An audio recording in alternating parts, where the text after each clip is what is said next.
Hi, I'm Shivan, and the last stop is taking Belgrade.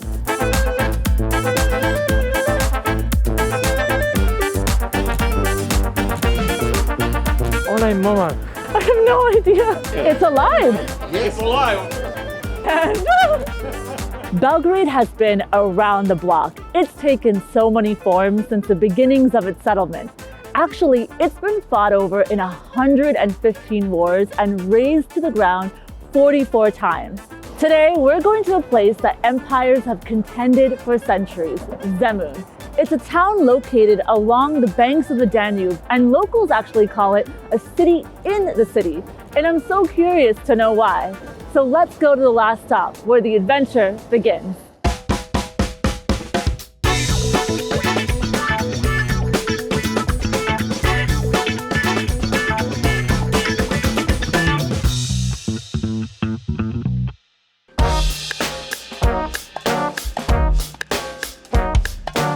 We're here right now, and we're waiting for bus number 83 to go the last stop, Zemun.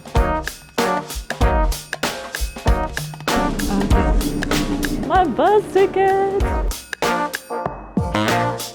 So I'm on the bus to the last stop. It's about a 45-minute journey, but it's a good time to kind of just chill and take in the city because we're going from one end to the other.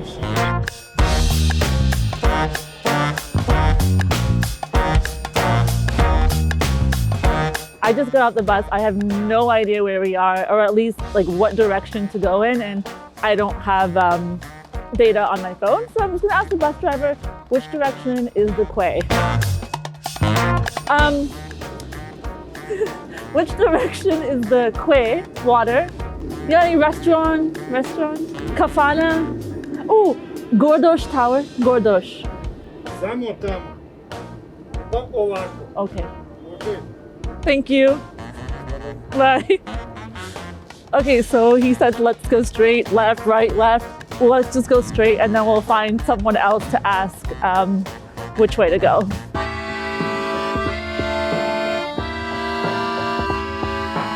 I am gonna try and find a local.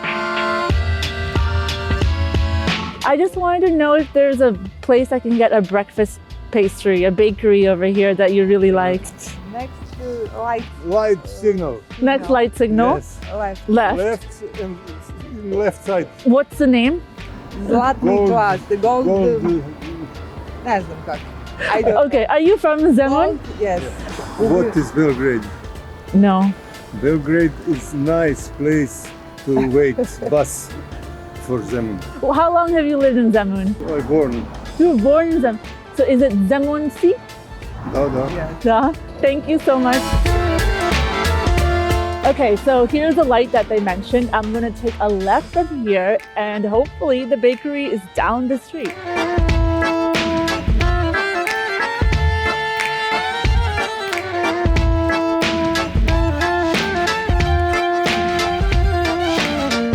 What do you recommend over here? This is cheese and meat? Okay. And this is pizza. I kind of want this. What is this? Yes, Serbian, yes. Right, it's cherry. Okay, thank you.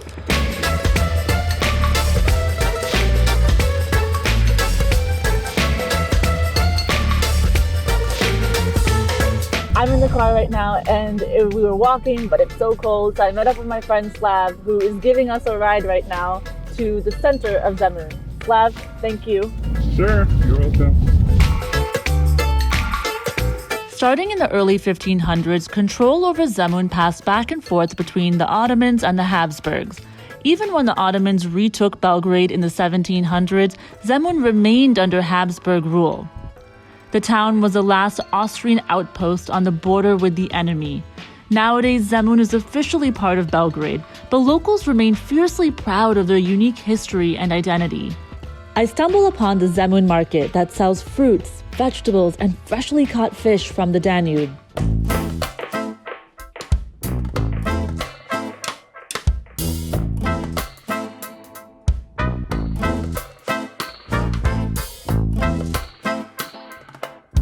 Catfish? Yes. Is it? How do I hold it?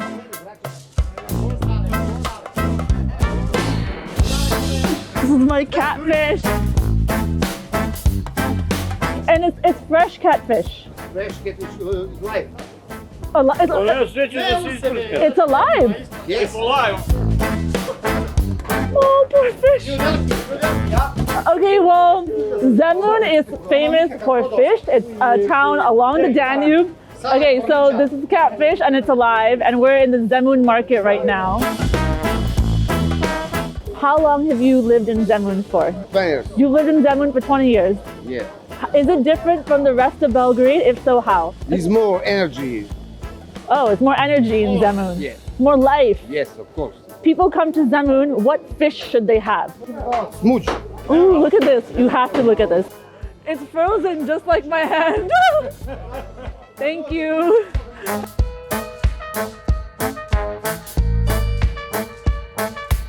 Zemun is a slice of Austria-Hungary. It's an example that you don't have to go far to feel like you're in a completely different place. Serbian anti-government activist Jelena Anasanovic. We meet at a down-to-earth riverside fish restaurant she recommends.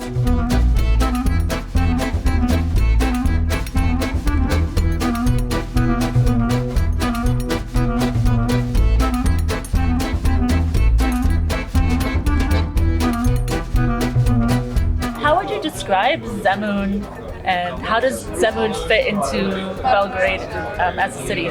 Zemun is quite different from the rest of the Belgrade, and I think that it contains the older spirit. You can actually call it like a city and a city, and the people from Zemun, they usually want to call them like, okay, we're in the Belgrade, we're from Belgrade, but we're like a Zemun citizens. There are a lot of actually smaller initiatives that they want to separate the municipality of Zemun from Belgrade. Still today? Yeah, they're not so loud, but they want to make Zemun like a separate city. Really? Yeah. But they only joined Belgrade in like 1934, like the city crossed. Yeah. And now fast forward 2021 and there's still initiatives that they want to. I don't know, I will explain it like it's the Balkan spirit. You want to mix, to separate, to connect again. What do you want, honestly? Whatever you think is good. I usually order, Okay, we usually order this cool. and the soup. Yeah. Let's do it. Okay. Wow. This is the fish soup and it's huge. Actually, I don't eat these heads. Somebody eats them, but I don't. And you just grab it with your fingers and you eat it. Yeah, that's it. This They're is like cool. popcorn fish. Yeah.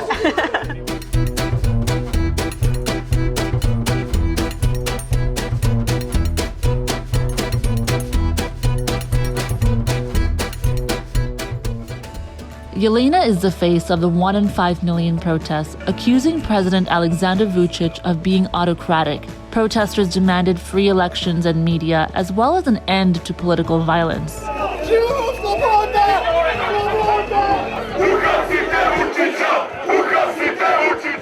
In late 2018, a group of men attacked popular opposition leader Borko Stefanović, leaving him unconscious. Images of his blood-stained clothes sent shockwaves across the Balkan country and sparked the wave of protests. The attack on Stefanović was just one example of political violence. So when you heard of this, how did you mobilize onto the streets? In 2017, after our presidential elections, we had a protest in Belgrade, and it was called Against the Dictatorship. But in 2018, the protest grew bigger, and when this happened with Borko Stefanović in Kruševac, I called some of my friends from 2017. I really felt that we need to do something, and the people are really ready to just maybe go for one walk. And after the first walk, it was like we expected, for myself, I expected like maybe 5,000 people, and they showed up like almost 9,000.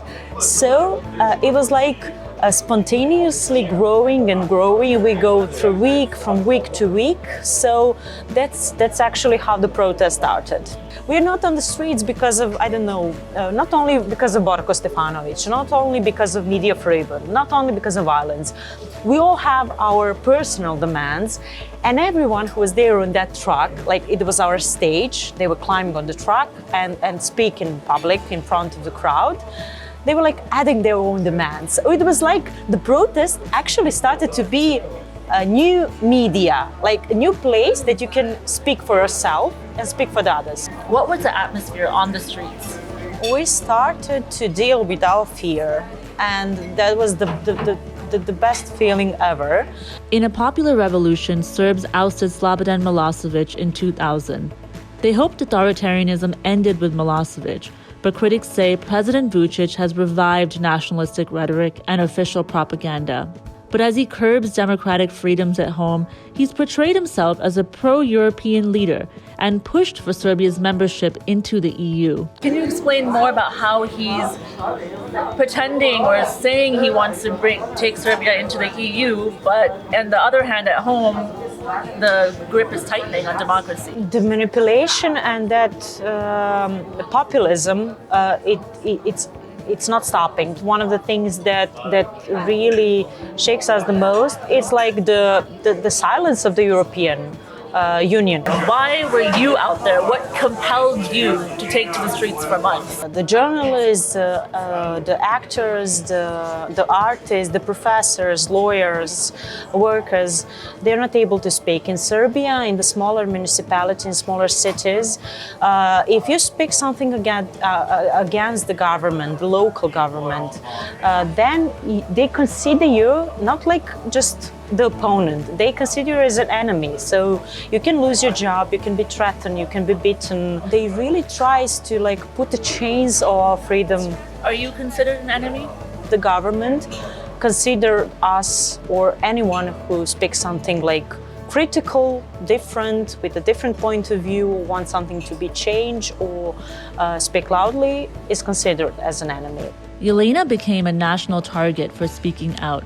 She was called a traitor and a foreign mercenary. I felt like after Vučić, I am the second problem in the country, because a lot of people on social media, a lot of, I don't know, some portals, they start like talking like, oh, is it paid to do that? Did you fear for your life at any point? I actually saw that my phone is bugged. I saw the people in the street that were following me, and it's like that's a public secret. You know about it, but you cannot do nothing about it.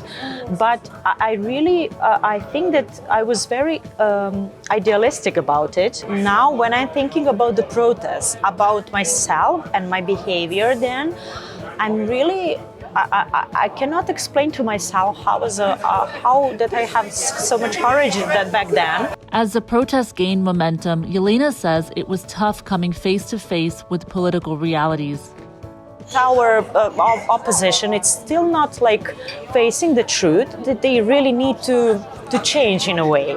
They started to look at us like some obstacle in their popularity, and we really need to see each other like allies. I didn't expect so many different interests and different human natures, and it was the hardest thing. Did the protests fail? I mean, they didn't really get any real concessions from the Vučić government, right? We all need to understand that the freedom is something that you really need to chase every day. What can we expect for this movement moving forward? These protests, are you going to take the streets again? Well, I think that I'm not sure. I don't know how to answer to that question. The one realistic thing to expect is that we will get to the point that the citizens will be so angry that they will take the power in their hands, they will go to the streets. And I fear that in that moment all the political structures, all the elites and leaders will be in a way in a great danger, because I think that the citizens here in Serbia I'm really tired of that. Only just changing the form, not the crucial idea. Our society is really divided, but not just Serbia, the whole Balkans. Thank you. Thank you I as well. appreciate it.